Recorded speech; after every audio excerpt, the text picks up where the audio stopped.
Bonjour à tous, heureux de vous retrouver pour une émission Vitamine B. Aujourd'hui, j'accueille sur le plateau Marilyn Rollier. Bonjour Marilyn.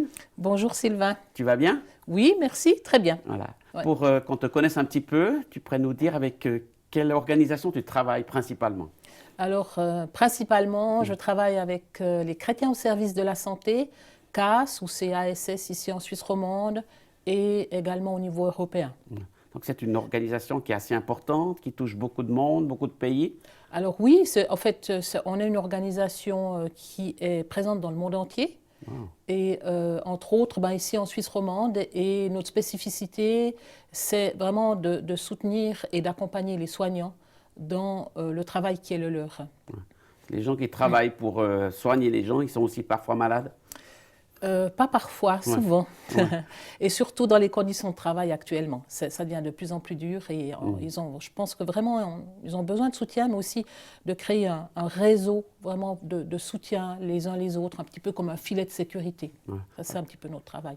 Alors, qu'est-ce que vous faites pratiquement pour ces gens, en fait? Qu'est-ce que vous essayez? Alors, il y a plusieurs choses. D'une part, on fait des formations. Parce que souvent, on se rend compte, donc une partie de ces personnes sont des personnes qui sont engagées dans leur foi, et c'est pour pouvoir les aider à, quelque part, à leur donner une dimension de compassion sur leur lieu de travail. Oui. Et donc, on fait des formations à ce niveau-là, mais aussi pour pouvoir finalement entrer elles-mêmes dans le repos. On fait des week-ends de retraite, de repos qu'on appelle time out, se mettre à part. Excellent. Ou également, on a des centres d'écoute répartis maintenant sur toute la Suisse romande où on va accueillir les gens. C'est des soignants qui écoutent des soignants juste pour pouvoir débriefer de ce qu'ils vivent. Ça, c'est une toute petite partie. Oui, parce que vous êtes très occupé, j'imagine. Oui, c'est pas mal. Ouais, il y a pas mal de travail aussi. Ouais. Mais le but, c'est vraiment pour pouvoir donner des soins de qualité jusqu'au bout de la chaîne finalement, que le patient en soit bénéficiaire. C'est ça. Et puis, vous êtes une association chrétienne avec des valeurs chrétiennes. Oui, tout à fait. La Bible fait partie de vos valeurs, alors. Exactement. C'est-à-dire que la Bible nous donne, c'est plus que nos valeurs finalement. L'exemple de Jésus, il a passé la majorité de son temps avec des malades. Hein. On l'oublie. C'est sûr que moi, en tant qu'infirmière, et dans notre contexte, on le voit bien. Oui. Mais pour nous, il est un exemple. Et d'ailleurs, tu le vois même dans les soins infirmiers, ils le reconnaissent comme un exemple d'avoir finalement transformé la prise en charge de la personne. Ah oui. Donc, tu as choisi un texte à partager avec nous aussi qui parle de Jésus. Exactement. Oui, C'est bien quel sûr. verset? Alors, c'est dans Marc 5. Alors, c'est une histoire, mais entre autres, le dernier verset, qui est le verset 34. Alors, je vais le lire. Jésus lui dit, « Ma fille, ta foi t'a sauvée, va en paix et sois guérie de ton mal. » Waouh, quelle histoire! Oui, ouais. Et il y a cette dimension de guérison. Ouais. Ouais. Jésus l'a guéri physiquement? Alors, c'est sûr que ça, c'est le dernier verset de toute une histoire. Oui. Et on aime cette histoire. Alors, elle commence bien avant. Oui. Et la Bible nous dit que c'est une femme qui souffrait d'une perte de sang depuis 12 ans. Donc, c'est un certain temps. Oui, c'est ça. Et cette femme a entendu parler de Jésus et probablement de ses guérisons. Et elle a décidé d'aller en se disant, si je vais toucher son vêtement, Oui. je vais avoir une guérison. Elle avait déjà une certaine foi. Il y a une certaine foi, en tout cas, je pense qu'après 12 ans, elle essayait tout, finalement. Oui, c'est ça. Et elle va sortir, elle va aller toucher ce vêtement, elle va être guérie, elle le sait, elle le sent. Jésus va sentir qu'il y a une puissance qui est sortie de lui aussi. Oui. Et il va demander qui m'a touché. Il est dans la foule à ce moment-là. Hein. La foule l'entoure de partout, qui l'a touché. D'ailleurs, les disciples lui disent mais qui t'a touché dans un monde pareil, c'est juste pas possible de savoir qui t'a touché. Mais il dit il y a quelqu'un de spécifique qui m'a touché. Oui. Et en fait, cette femme va devoir dire voilà, c'est moi qui t'ai touché. Et les derniers mots de Jésus sont les mots que tu viens de lire. Oui. Ma fille, ta foi t'a sauvée, va en paix, sois guérie de ton mal. Donc ça, c'est ce que la Bible nous dit. Oui. Donc, il y a quelque chose de plus que la guérison physique, en fait, qui se passe dans cette histoire. Oui, c'est ça qui est génial dans cette histoire. Et on voit vraiment le cœur de Jésus ici. Et peut-être ça serait bien de remettre dans l'histoire, dans le contexte historique aussi, une histoire comme celle-là. La première chose, c'est une femme qui a une perte de sang, elle est impure. Oui, en Israël. En Israël, exactement. C'était quelque chose de par la loi. Donc, de toute façon, mais ça pendant 12 ans. Et qu'est-ce que ça signifiait, l'impureté? Donc, l'impureté, ça signifiait que tout ce qu'elle touchait devenait impur. Aussi au niveau des relations. Ouais. Et on se pose la question, au niveau relationnel, comment est-ce qu'elle avait encore un mari? Un mari pouvait se séparer d'une femme comme celle-là, donc peut-être qu'elle était toute seule. Elle n'avait plus de relations autour d'elle. Comment entretenir des relations sociales avec une telle sentiment, enfin pas seulement sentiment, mais une sorte de malédiction sur sa vie, d'impureté. Et puis... mais là, elle dépasse tout pour aller voir Jésus, en fait. Oui, mais encore plus que ça. Elle va, en tant qu'infirmière, et souvent quand je lis ce texte avec des soignants, je dis, OK, on va sortir de l'église ici, puis on va se retrouver à l'hôpital. Oui. Une femme qui saigne pendant 12 ans, comment elle est physiquement? Pas très bien. Pas très bien, effectivement. Elle a une anémie terrible. Et puis, pour ceux qui ont été déjà anémiques et des grosses anémies, tu n'as plus de force, tu n'as plus rien. Tu te traînes toute la journée. Et ça, pas seulement pendant 3-4 jours, une semaine ou 2 semaines, des 12 ans. Ouais, c'est énorme. En fait, moi, je me dis des fois, en tant qu'infirmière, mais je me demande ce qui restait comme sang circulant, sincèrement. Enfin, c'est un peu trash, mais...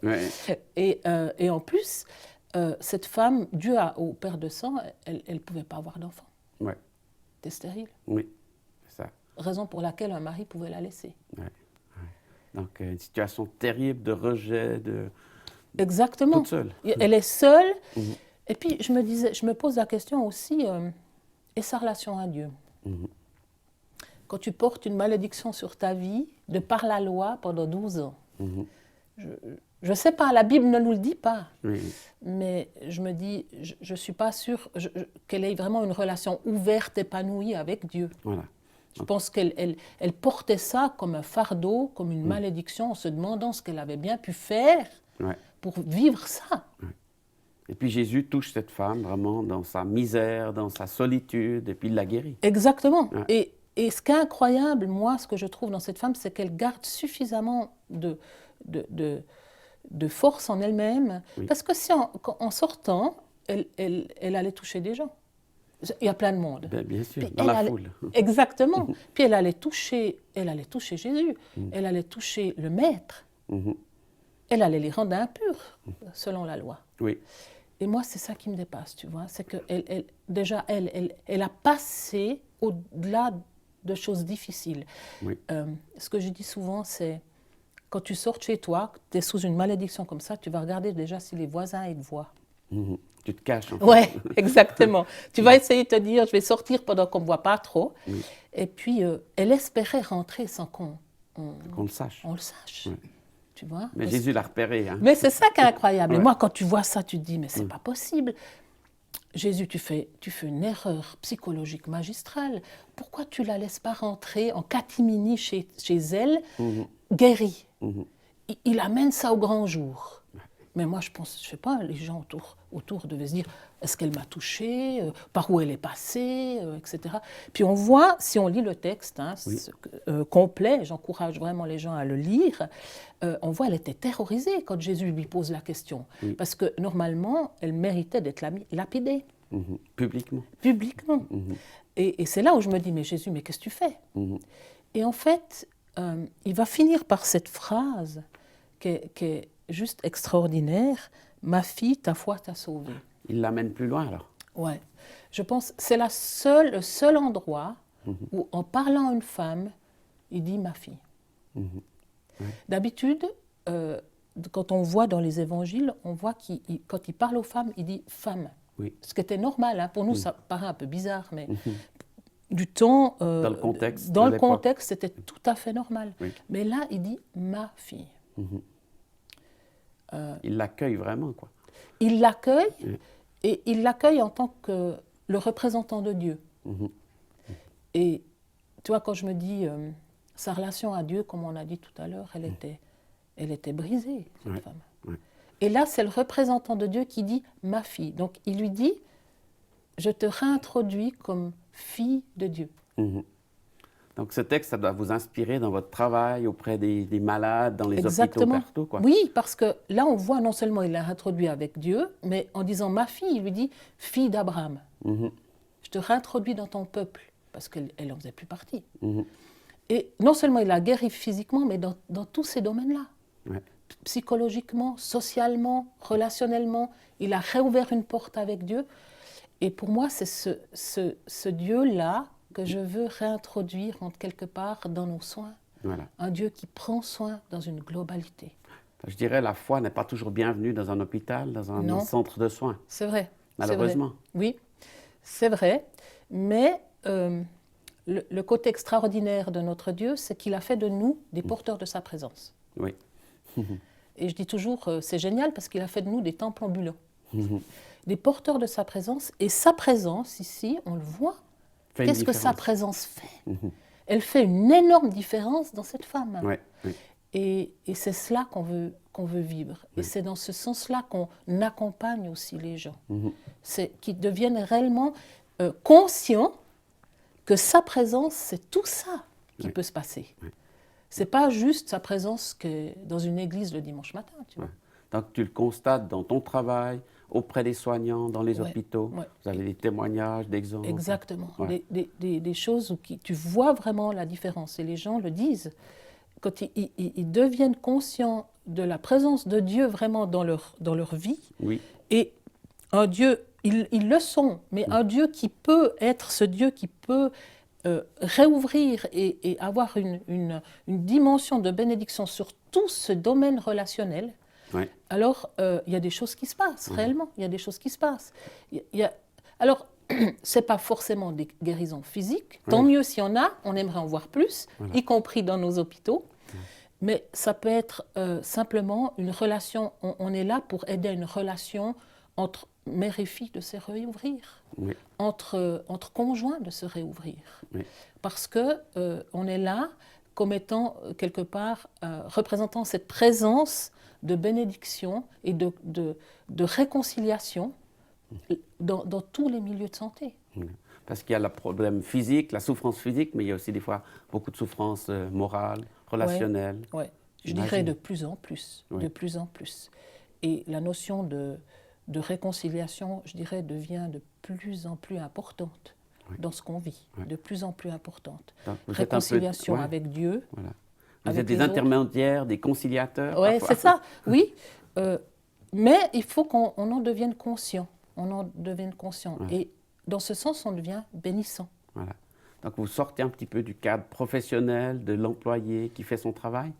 Vous dépassez un peu ce cadre. Est-ce que c'est accepté? Comment? Non, on ne dépasse pas le cadre. Oui. Mais on vit pleinement cette nouvelle nature, la présence de Dieu dans nos vies.